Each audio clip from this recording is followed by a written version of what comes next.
He is Brian B. Robb from Mass Live, and we are Still Poddable, coming to you after the Celtics pounded the Magic 114-97, overcoming a slow start to close out a really impressive homestand and a back-to-back sweep of a team that really gave the Celtics a lot of troubles in the recent past. And Jay, this is the free edition of Still Poddable, and it's brought to you by FanDuel, America's #1 sportsbook and the exclusive wagering partner of CLNS Media Network, as well as Factor Meals, are two sponsors for this show. And the video version of Still Poddable can be found on the CLNS YouTube channel. You can subscribe on there, turn on your notifications so you can be alerted every time that we go live for this show. And you can get the audio version of this show wherever you get your podcast. And Jay, where can you get Still Poddable every day, Monday through Friday? As B. Rob said, this is a free edition of the show, which will come to you every Monday. We have 4 paid episodes.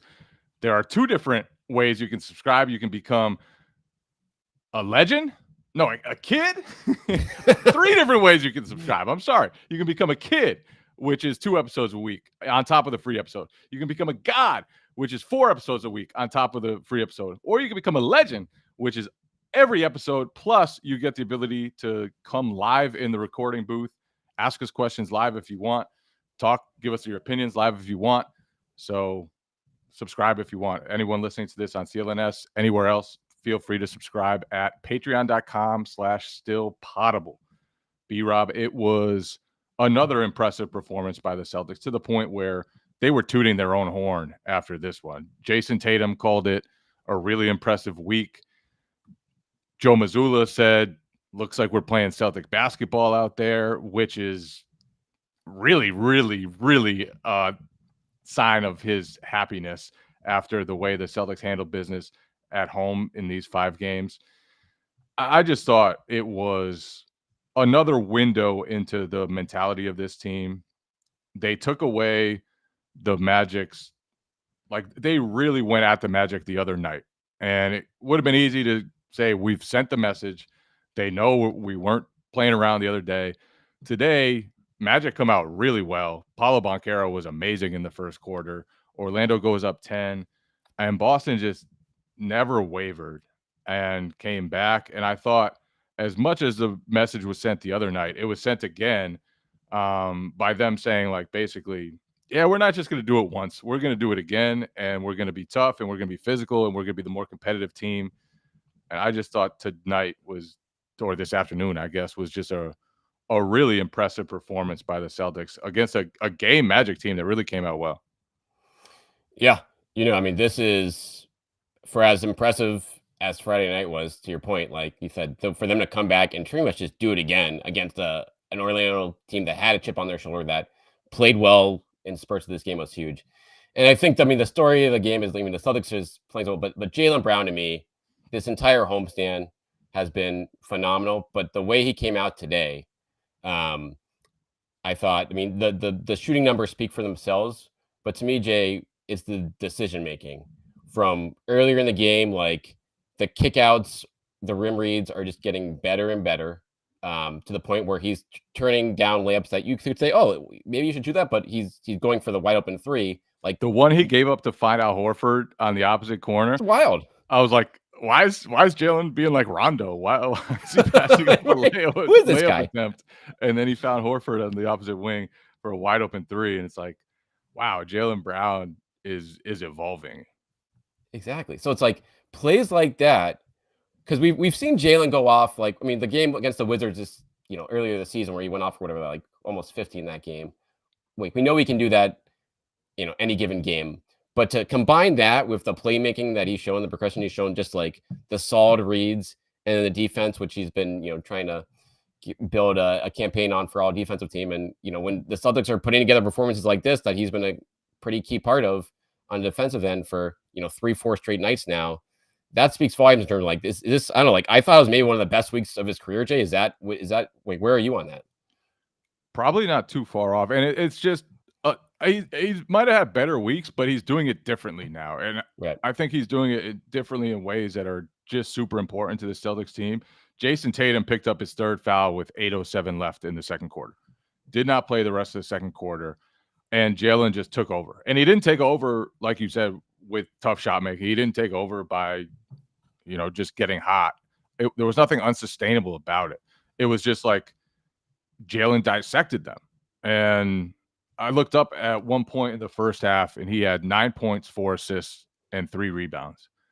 I was like, when's the last time I looked up, and it's basically halftime. He hasn't even scored in double figures, and he had really controlled the whole game. Like, how often have you been able to say that in his career where he's been able to control a game without scoring? And it's not often. Like, that just hasn't been his game in the past. But more and more, you're seeing him become comfortable in that role. And tonight, it was a 3-point game when Tatum got his third foul early in the second quarter. And Jalen stepped up. I thought Drew Holiday's defense on Paolo Banchero to kind of take away some of his fire was really impressive. And it was like they didn't miss a beat when Tatum subbed out, which has been very rare, but is also indicative of the way things have gone this season. With Jaylen Brown on the court and Jason Tatum off it, the Celtics have actually been really good. And that seems like one of the biggest trends so far for this season, is that Jalen is kind of stepping up in a new role. And to your point on just Jalen doing it all, like in the fourth quarter too, on top of, them turning the game around in the second quarter, I believe he scored or assisted the first 20 points of the fourth quarter for the Celtics there. So that's a time where it's usually Tatum takes control of the game. Jalen, Tyrese Halliburton, right? Exactly. Like who is this guy? Like this is, and he was kind of, again, there were transition threes there. He got hot as hell. He should finished 5 of 8 from beyond the arc. But a lot of it too was being like dissecting and being like, okay, let's run the pick and roll here. I'm gonna get Cole Anthony on me. I'm gonna back him down. I'm gonna take shots that he has no chance of blocking in from mid range here. And when you combine that level of shot making from him with the willingness to set up others, it just again brings this team to a whole different level right now. And that's why we saw a 5-0 homestand right now against 5 solid playoff teams.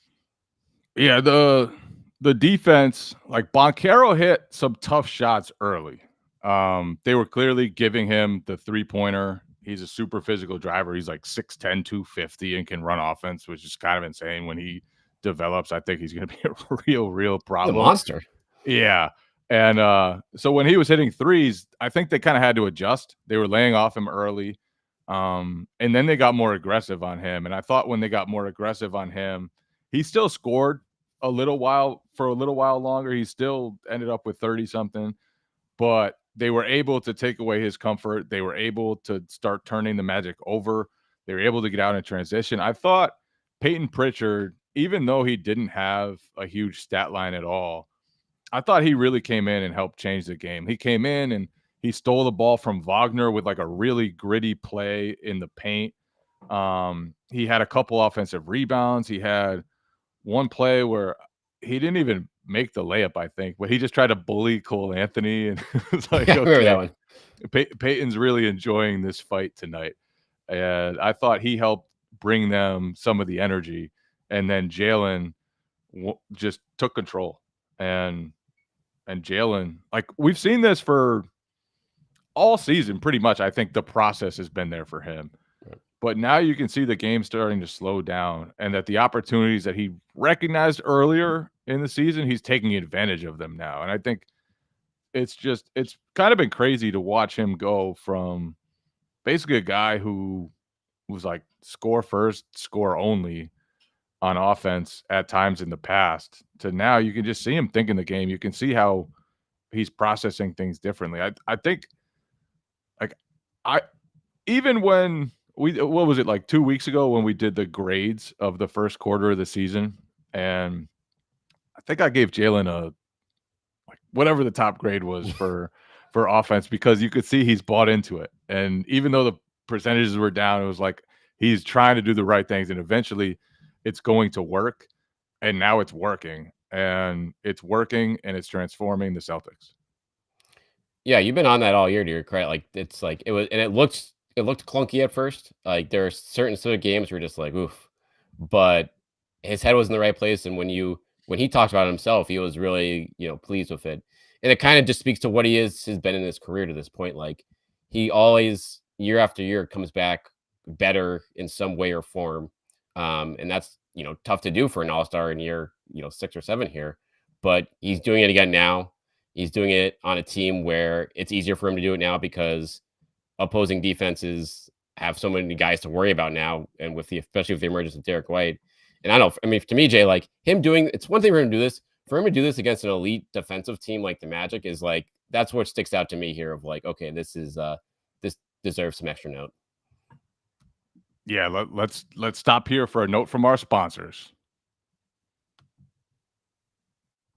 Score early this NFL season with FanDuel, America's #1 sportsbook. Right now, new customers get $150 in bonus bets with any winning $5 money bet. That's $150 if your team wins. If you've been thinking about joining FanDuel, there's no better time to get in on the action, NFL. The app is so easy to use. There's a wide range of betting options, including you got spreads, you got your player props, you got over-unders, and more. So visit FanDuel.com/Boston and kick off the NFL season. FanDuel, the official partner of the NFL. Gary Tanguay just has a great voice, doesn't he? The man, he just has an incredible voice. It kind of sidetracked me a little bit. I'm not going to lie. So obviously the Magic gave the Celtics a lot of trouble recently. And I think that was one of the big parts of this 2-game set was the other night. Their Celtics, no Porzingis, no Al Horford, no Luke Cornett, basically no big men at all. They start Lamar Stevens. They're on the second night of a back-to-back. They get a win anyway. Then they come back 2 days later. It was a third game in 4 days. It's a 3 p.m. tip. So that's a lot of basketball, a lot of miles on the legs. Porzingis comes back. They start pretty sluggish early. And they kind of needed to like snap themselves out of it. And I thought they did that in both halves. Like third quarter, they were a little slow, little sluggish, little lethargic, and they just snapped themselves out of it. And that ability to take on the challenge of just kind of denying a Magic team just because they've been annoying to them in the recent past, just because it was time to send them a message, but also to be able to like quickly get back to themselves when they didn't have it. And Jason Tatum said, he's like, last year, I don't think we would have won these 4 games in a row, meaning the 2 Cavs games and the 2 Magic games. And I tend to agree. Last year's team was a little more laid back, and it doesn't feel like this team is at all. And it feels like they're really holding themselves to a high standard every day. And it's shown up in the perfect home record.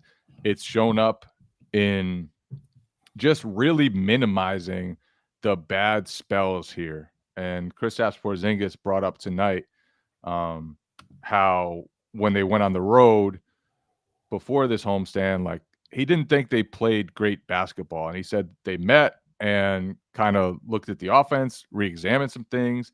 And even though things didn't get bad, like they fixed it. And last year, it felt like things had to get really bad before the Celtics. Before anything. And now it's just like prompt. And it does feel like there's a new energy, maybe a new competitiveness to this team that wasn't always apparent last year. Yeah, and you brought up too already with like when Pritchard came in, how that kind of changed the game. I feel like, especially at home this season and during this stretch, like the bench has been so good, particularly Pritchard and Hauser and Al Horford. Like every time they come in, if the starters are struggling, which they were to begin the game shooting wise, and then again in the third quarter, they kind of gave back some of that lead.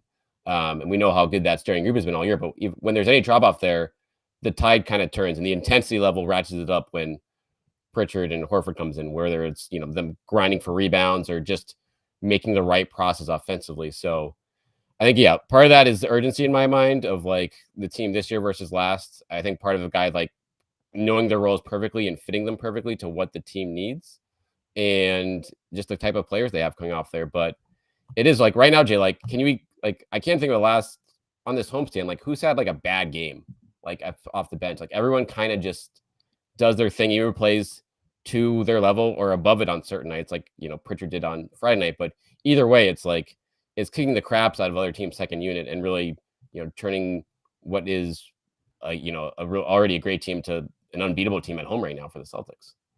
Hauser had a fun inside the arc game. Right? He had Two one floaters, right? floater, which I believe Corrales tweeted was the 5th floater of his entire career. And then he I don't believe had it. like, I don't want to call the other one a floater. I think it was more a layup, but he had like, it was awesome deceleration to just sort of get away from whoever the defender was. I think it was Mo Wagner. It might have been somebody else though. And just had great deceleration to create separation. You don't see a ton of 2-point opportunities for Sam Hauser, but tonight was one of those nights. And I agree, the bench has just kind of done its job. And for Hauser, that's shooting. He's been one of the best 3-point shooters in the entire NBA this year. For Pritchard, sometimes that's just setting up the offense. Sometimes it's being a pest defensively. Sometimes it's grabbing offensive rebounds. O'Shea Brissett and Lamar Stevens the other night came in and hadn't gotten chances in weeks, and were both ready to make an impact with their energy and their defense. And I mean, Cornette for most of the season, Queta tonight and the other night, like everyone's just chipping in, like you said. And I think some people thought that would be a weakness of this Celtics team, but it just hasn't been at all. And when they're relatively healthy, and it's Al Horford and Peyton Pritchard and Sam Hauser coming off the bench, and now Jaylen Brown playing with them, that group sort of has an identity, and they play a little faster. They have shooting threats everywhere, and right now Jalen's reading the game at a high level and just kind of helping make the game easy for those guys.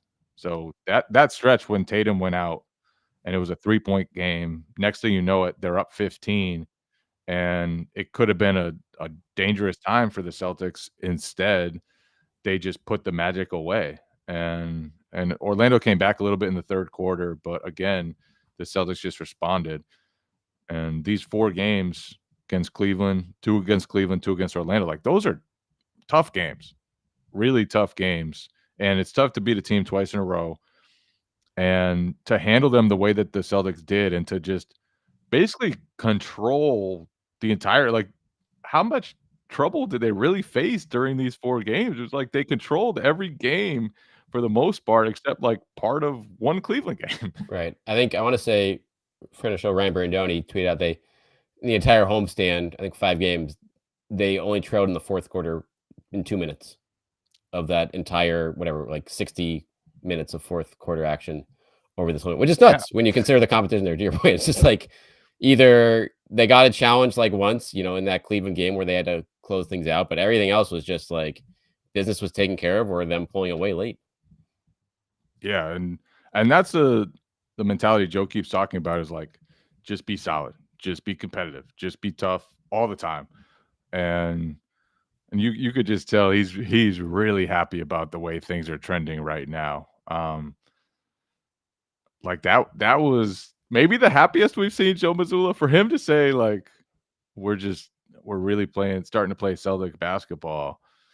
Felt like that was just a sign of how pleased right now he is with the Celtics. And went back and looked at what he said on media day when he was trying to set the tone for the Celtics season. He said, I want us to be the toughest team, I want us to be the most physical team, and I want us to be the most open-minded team.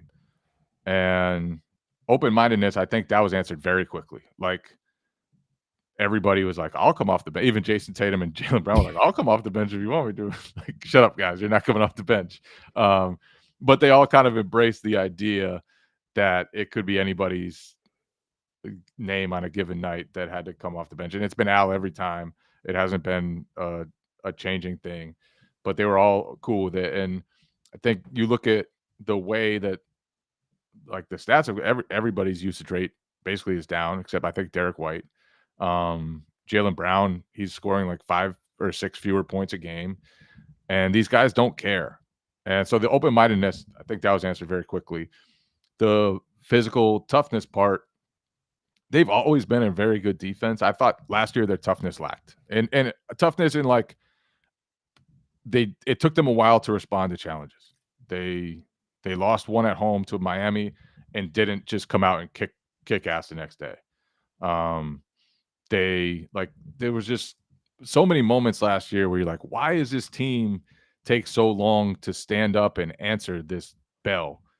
And they haven't taken that time now. And so I think this team is kind of becoming what Joe wanted from the start and the vision that he set out for them.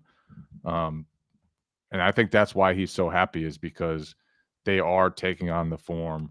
They are becoming that tough together team that he really wanted to build from the start of the year. And they're growing at those things instead of taking steps back. And it's still early. There's plenty of time to have lulls. And he said tonight, he's like, we will have times when we aren't that, and we get away from that. But it just feels like there's an edge to this team that's really impressive. And there's enough talent on this team where it's like, if certain guys go through those lows, there's enough other talent here to pick it up at this point. It feels like when guys have tough stretches, like when Tatum had a tough week or so of turnovers, like other guys stepped it up. And when Jaylen Brown had a slow start, there was enough, firepower elsewhere now. And now those guys, when they both have it going and everyone else has it going, that's when you're getting these 20-point blowouts against good, motivated teams like the Magic on a night like this. And just going further on the bench, I mean, the Al Horford, when you're talking about the open-mindedness, he's the guy who obviously is coming off the bench here, but bench Al has, not that it was any surprise that he's been a revelation, but like the fact that, especially on nights like tonight where it's like all he has to worry about is just defense, rebounding, and like hitting open threes. And for him just to doing that 20, 25 minutes per game, it's like, it's such a luxury for this team. And he's not going to ever he's probably not going to play enough to get like 6th man of the year, like type accolades given, because he's not going to put up those type of numbers, but his value on nights like this against bigger guys, I think can still be undervalued for this team at points.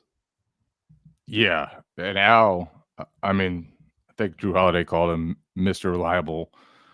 That just kind of says it. And they've really done a good job of building a supporting cast with guys who are just willing to be role players and like just make the right play all the time. Like around Jason Tatum and Jaylen Brown, I think it's important that you have guys who are committed to doing all the small stuff, even when they don't get a ton of shots. And, Derek White's forever making the right play. Al Horford forever making the right play. Drew Holiday can get a little crazy with his decision-making, but also plays so hard and competes so hard. And like the other guys, does not care when the ball doesn't come his way for a little while. So I think it's just a really well-assembled supporting cast around Tatum, Brown, Kristaps Porzingis of guys that just high-level defenders who don't always need the basketball and don't care when they don't have it. The third quarter, fourth quarter, like it all started with Jaylen. And there was a moment Jaylen hit a second pull-up three because he had hit a pull-up three a little earlier, and he turned around, saluted the crowd, and it was funny to me because everybody else, first Drew Holiday came over and gave him an elaborate handshake, and then all the other guys in the game sat down on the bench so that they could listen to Joe Mazzulla or whatever. And Jaylen, I don't know whether he was so locked in, so focused, so amped up. He stood the whole time. He did not take a seat. He didn't sit down once. And I just thought it was kind of a sign of the attitude that he brought to those two games against Orlando. It felt like he, of all players, was really setting the tone. Like these guys cannot they can't be comfortable against us. And I thought he really approached these two games like he wanted to just kick their ass like they have against Boston. 4 times. They beat them 4 times in a row, and that's tough to do against the Celtics. And for a young team, a team that could be the Magic, I mean, a team that can be annoying when they beat you, they're going to rub it in, they're going to flex, they're going to do all that stuff. I think it was important for the Celtics just kind of be like, yeah, guys, great, you're piling up wins, you're doing your thing, you're tough, you're competitive, all of that, but sit your ass down. This is a real team, an established team over here, and there's a difference. So I thought that was very important from the Celtics, and I thought Jalen sensed that it was important to just kind of get back to normal against Orlando and show them that it's not going to be easy. It's not going to be just a team. The Celtics are not going to be a team that you can just out tough. Let's take a break there. Another word from our sponsors. This holiday season, you might be looking for healthy, convenient meals to keep you energized on your jam-packed days. Factor, America's #1 ready-to-eat meal delivery service, can help you fuel up fast for breakfast, lunch, and dinner with chef-prepared, dietitian-approved, ready-to-eat meals delivered straight to your door. You'll save time, eat well, and stay on track with your healthy lifestyle while tackling all your holiday to-dos. Listen, the holidays are a busy season. I know I have exams coming up. It just takes all the thinking out of going to the grocery stores. There's no stress over meal prepping. With Factor, you can just choose from 35 plus weekly flavor-packed meals, fresh, never frozen meals that support your healthy lifestyle and meet your meal preferences, and they're delivered right to your door and ready to eat within 2 minutes. Go to factormeals.com/winning50 and use code winning50 to get 50% off. That's winning50 at factormeals.com/winning50 to get 50% off your order today. Packard's voice is beautiful too. So not quite Gary Tanguay, but that's all right. Not everybody can be Gary Tanguay. Was there anything else that impressed you about the Celtics this homestand? Not just tonight, but this 5-0 run. Honestly, I think we hit most of it here. Porzingis was back tonight, and he looked good. I know he talked to you guys after the game, like a double for him in 29 minutes. The fact that, again, he's playing up to that, pretty much his usual minute per game total after dealing with the calf injury again, is encouraging. And he said after the game, it sounds like, that's not a long-term concern for him. It's him being cautious. So he basically said he could have played the other night, and right. They just decided not to risk it. So and that's good. Right. So you look at that, like that's a plus there. And then again, I think Drew Holiday, we hit on him a little bit earlier, but I don't know whether it's his comfort level now or just offensively. I think he's finding his spots a little bit more. And again, a night like this where there are some little guys for him to go after on the Magic, I think he, played it well. And there really hasn't been many like, oh, why is he taking that shots anymore? Like that we saw earlier in the season. It's more of him attacking Wolf in the process, hitting his threes. And for him to have a slow start to the year offensively and now coming along too, like we know he can put up 20 points a game when he wants to. And now he's doing it efficiently within the offense, which is, again, helping this team and climb back to 6th overall in offensive efficiency after this game, after they came close to dipping out of the top 10 a week or two ago. Yeah, and the offense, it's important that they bounce back there because that offense was slipping for a while. Yeah. And I thought the habits were slipping. The looks they were getting weren't the same. And they've just looked a lot better. And not just that shots went down. Obviously, they shot, I think it was 17 for 36 from 3 today. Jalen hit a couple of transition threes. Tatum didn't have a huge game, but also hit a couple of tough threes. It's more to me like the pace that they're playing with, the decisions that they're making, there's a purpose, a better purpose to them lately. And you can tell that they re-emphasized it after slipping there a little bit and bounced back. And they did it against Cleveland, who's got a really good defense, even though they were missing Mobley, one of their better defenders, and Orlando, which is as big and physical and feisty a team almost as you'll get in the entire league. Like that is a really, really tough defense. And for the Celtics to just kind of combat that and control the game and be patient and poised and never really get out of that, even when they had like some small stretches, it just feels like their offense was in a much, much better place the last week or so, maybe 2 weeks, than it was before that. Yeah, and that's where, I mean, we'll get to this more in tomorrow's show, the previewing the West Coast trip. But that is the biggest thing. The one thing that they Celtics haven't had this year is their offense has been subpar on the road. And so they've been great at home pretty much all year long. The record shows that, the numbers show that, particularly offensively. They have the best offense at home at any team in the league.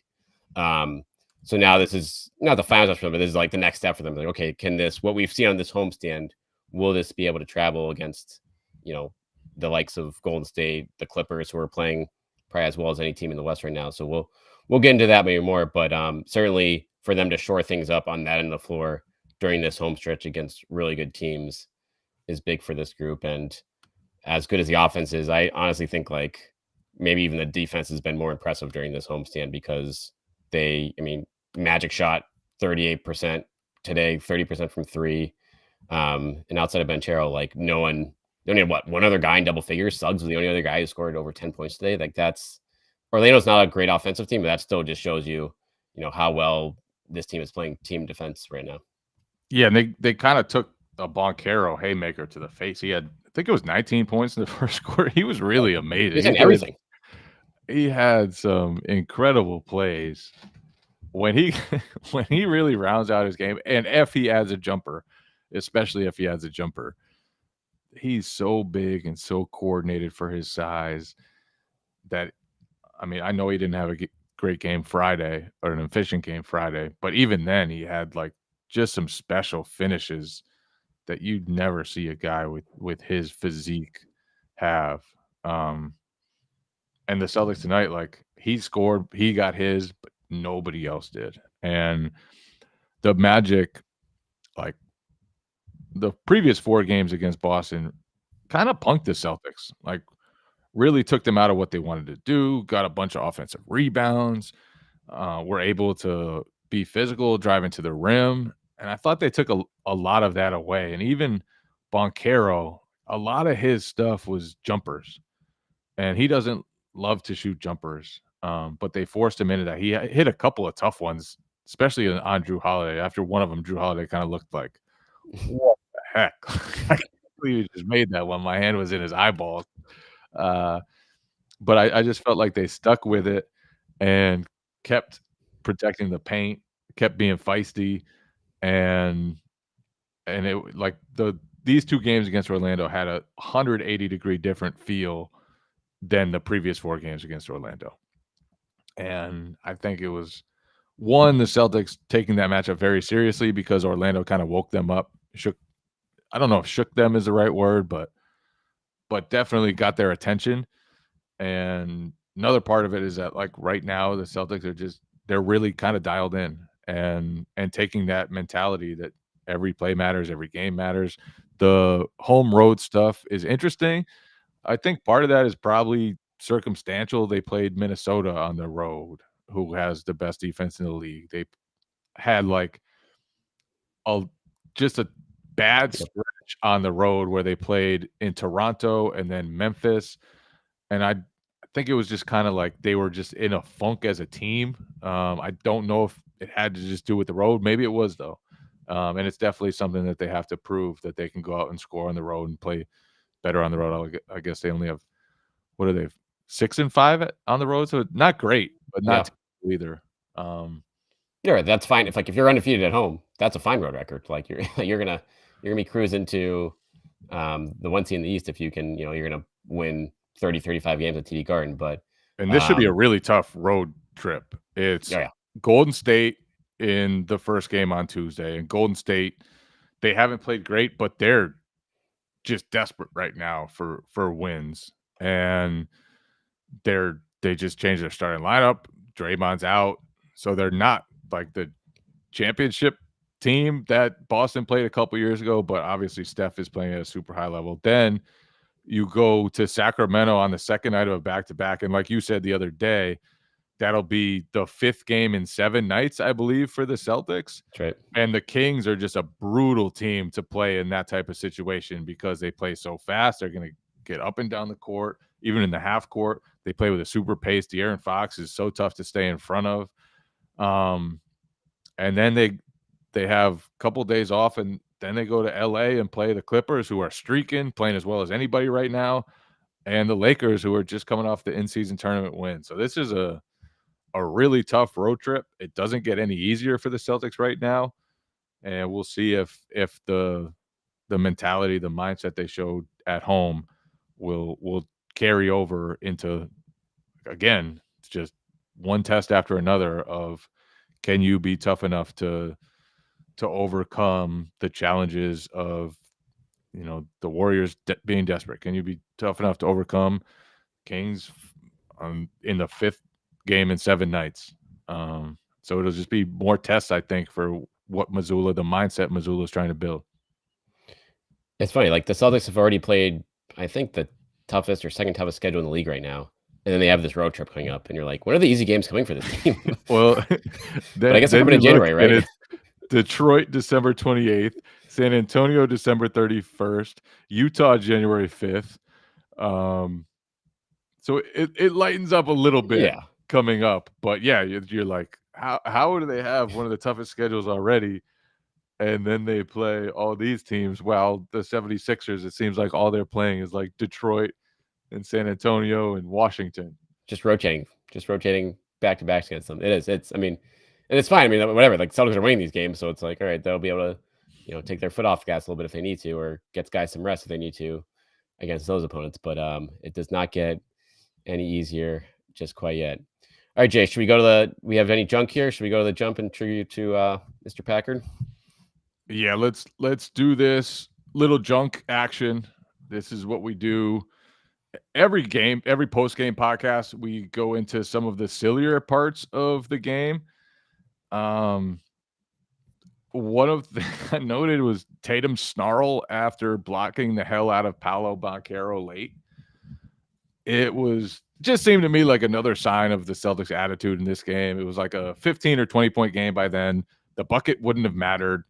Tatum absolutely could have just let Paolo go in and score, and instead he went up, smacked it off the backboard, and then just snarled. It was sort of like, yeah, we're not going to let you get a bucket even after we're done kicking your ass. And to piggyback off of that, what about the Jalen beef in the lane with Goga?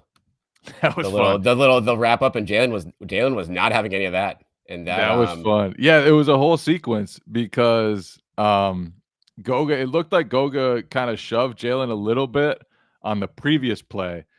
And right before they had the beef, Jalen like pointed at him while he was dribbling up the court, like pointed at him. And I was like, oh, they're getting feisty. This is getting good. And then they kind of had a little collision, and Jalen let him know wasn't thrilled with it. So as Gary Washburn pointed out on Twitter, they had a little like run-in when Goga played for the Pacers a couple of years ago, and I didn't remember it at all until Gary brought it up. So for whatever reason, Goga Batazda is the guy to bring emotion out of Jaylen Brown. Was that the 5 minutes he played for the Pacers against the Celtics, the Goga era there? Yeah, he never really played a lot with them, but he's been pretty good for the Magic. And yeah, like looking at the replay, it's funny because like Goga, he straight up like just wrapped him up, Jalen, in that play. Like didn't even go for the ball. Was just like, you're gonna score on me, and I'm gonna wrap you up right now. And I like Jalen's response, to be honest. Like, this is the attitude that this team should have in spots like that. It's like, hey, yeah, like, no, that's some bullshit. Don't do that. And I'm not gonna take that from you. And like you said, like with the Tatum stuff, the snarling, like, the Lamar Stevens at the end of the game Friday night going for blocks with a couple seconds left on the clock. Like, this team is buying into the Joe Mazzulla mindset right now, and it's showing in all forms. Yeah, I didn't even bring this up when we noted Pritchard, but there was one play where he grabbed the offensive rebound in traffic and then brought it out to the perimeter, did like a step back on Mo Wagner, but decided not to shoot it, and then did another step back and shot it and made it. And then that kind of got the Celtics energy going, it felt like. And then the next play, I think they forced a turnover. Drew Holiday pulled up for three, and the Garden got going a little bit. That was when things started to shift. I thought that was a huge play. Again, when Packard isn't here, it's just like the junk drawer just becomes basketball observations. I don't do junk as well as Packard does. No, we can't, get close to the master on that front. But this is also, it's part of our job description, so we can't have it both ways.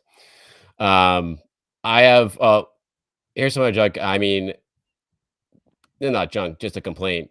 That video review in the fourth quarter, did that take 10 minutes?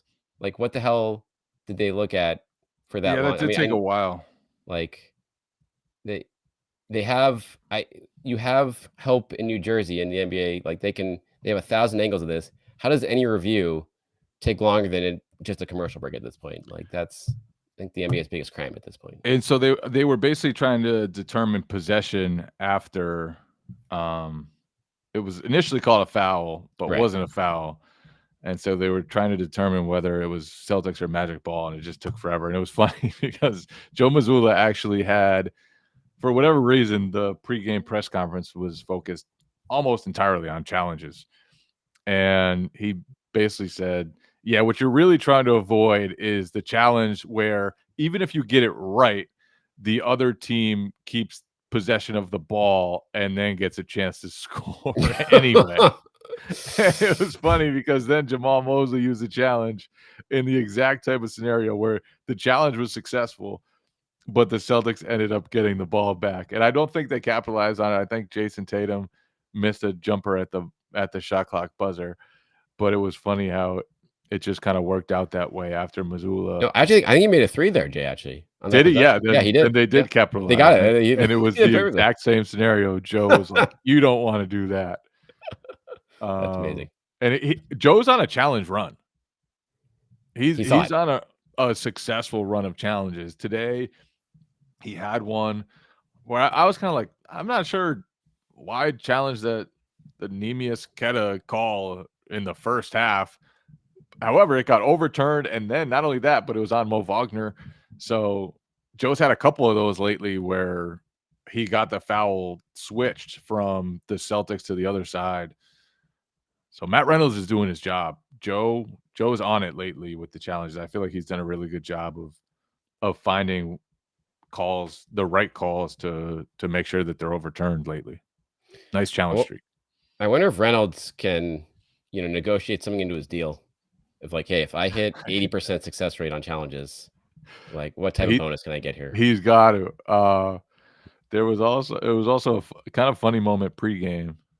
Yeah, we'll save that one. We'll save that one. That'll be for the after show. Yeah. One other observation on Joe, and this was less so last year. I mean, but one thing I appreciate about now, I love how he doesn't pull the starters until the other team throws the white flag now, or waves the white flag, if you will. They were up by 20 plus points in this game, but Orlando Stars were still out there until what it was 2.5 minutes left, and he's like, you know what, we're gonna keep piling on here until you pull your guys. And I feel like that's something again happened a lot last year, and now with this year, like the Mitch management has been fine anyway. So like these guys are, no one was playing too much regardless, even if they had played the full game. But to me, that's again like a mentality mindset for this group right now. It's like, all right, we're gonna finish you off, and we're gonna keep piling it on until you show us you're giving up. And not only that, but the guys on the court, it wasn't like they started to relax either. They were still playing. They were rotating. They were blocking shots. They were like, there was no give up from the Celtics, even while up 20. And that's what Joe wants to create. That's it. That's all he wants to create, is a team that will play the same every single possession, that will play hard, that will compete just because there's something to compete for. And I'm not talking about like a championship or anything, just because there's a game to be played. He wants them to compete at the same level every time. And you can kind of see this team developing into that and becoming that. And they've been a really tough team. They've been a really good defensive team for a long time. But this team, on top of all the talent that it has, it also has a real edge to it. And this week felt like they were like, okay, yeah, like we will kick your ass and we'll have fun doing it. And if you got your starters in, then yeah, we're going to keep kicking their ass till they get subbed out. I'm looking through their home schedule right now. I'm going to run through some teams. I want you, like, when are they going to lose their first home game? They got Detroit and Toronto at home after this trip. Then they go on the road for 2, at home against Utah, And then the big one, Wednesday, January 10th, I guess, they're hosting the Wolves. So that, outside of that, and Denver at home on the 19th, a lot of easy home games in January for them.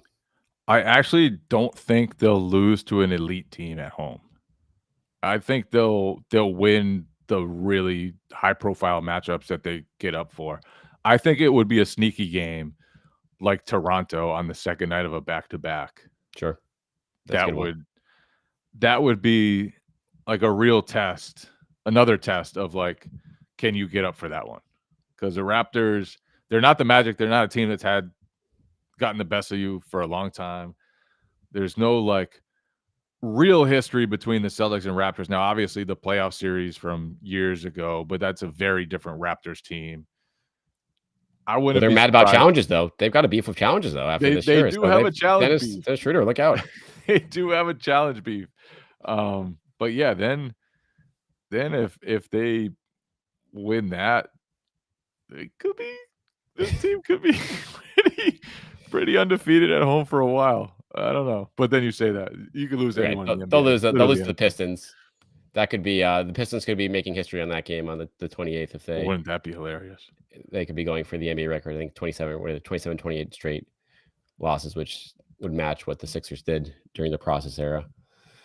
But yeah, we'll have plenty of time to get to that one. Bad teams in the NBA. There are just some really, really terrible basketball teams in the NBA. The Celtics are not one of them. At Still Poddable, we'll be podcasting about them every day, Monday through Friday. This is the free edition. To get all of our other podcasts, to become a member of our Patreon, go to patreon.com/stillpoddable. You can get all the podcasts every single day, plus bonus podcasts when they play sometimes on Friday, on Saturday. And got the holiday deal right now, Jay, right? And we got a holiday deal. If you want to sign up for an annual membership, 15% off for that. We have instructions on our website if you want to give it to a loved one. And yeah, hopefully you can join the community, be a part of this.